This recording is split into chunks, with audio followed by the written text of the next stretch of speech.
Good morning, morning mga mami! This is your mom, si Ellie. Ayan, andito tayo ngayon sa Legoland, California.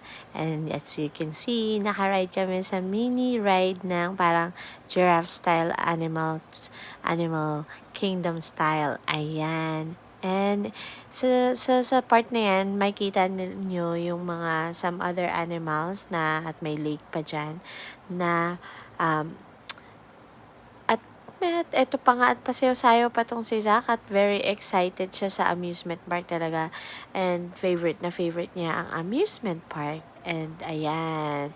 And he was saying na gusto niyang mag-carousel nga. So, ayan, at dadali namin siya sa carousel. At ayan na nga mga mami, nag-ride na nga kami sa carousel. Kasi parang nakasampung ulit yata kami dyan sa carousel na yan.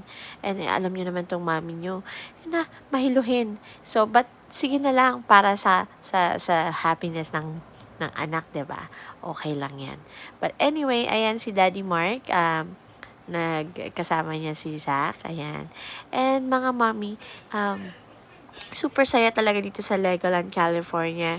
And kung gusto nyong magpunta dito, I think it's better kung weekday. But of course, weekends kami pumunta kasi yun ang day off namin. But anyway, I'll see you on my next vlog. Bye-bye!